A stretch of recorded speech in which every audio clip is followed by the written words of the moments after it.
I'm Joel D. Smith. And I'm Jasmine Brooks. So we just got our hands on the unsealed indictment, going over what the exact charges are. Manhattan District Attorney Alvin Bragg just finished addressing the public. Let's take a listen. Donald Trump and others made 3 payments to people who claimed to have negative information about Mr. Trump. To make these payments, they set up shell companies, and they made yet more false statements, including, for example, in AMI, American Media Incorporated's business records. Let's break down some of the indictment. 34 felony counts of falsifying business records. So according to the court documents, the former president was doing this to cover up another crime and in the process violated federal election laws. The DA's office calling it a, quote, catch and kill scheme. That means trying to stop stories from getting out. They allege Trump made a series of payments to cover up multiple affairs in the lead up to the 2016 election. And he made false business entries to cover up those payments. The former president's attorneys say they plan to fight the charges. I think that what you saw in the indictment that was unsealed today is exactly what has been talked about for the past 7 years. And the district attorney has turned what is actually a completely political issue into a political prosecution.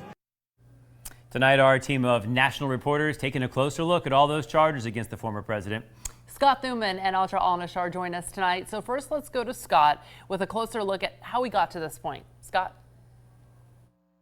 In an image Donald Trump tried to avoid for years, the former president was in court, facing a judge and criminal charges. A solemn arrival for Trump as he surrendered to authorities, was fingerprinted and processed. Wake up, America! As outside opposing crowds took turns trying to outshout each other, we also heard for the first time from District Attorney Alvin Bragg, who in his campaign boasted of having gone after Trump in the past and is accused by Trump supporters of having a political agenda and vendetta against the former president. These are felony crimes in New York State, no matter who you are. We cannot and will not normalize serious criminal conduct.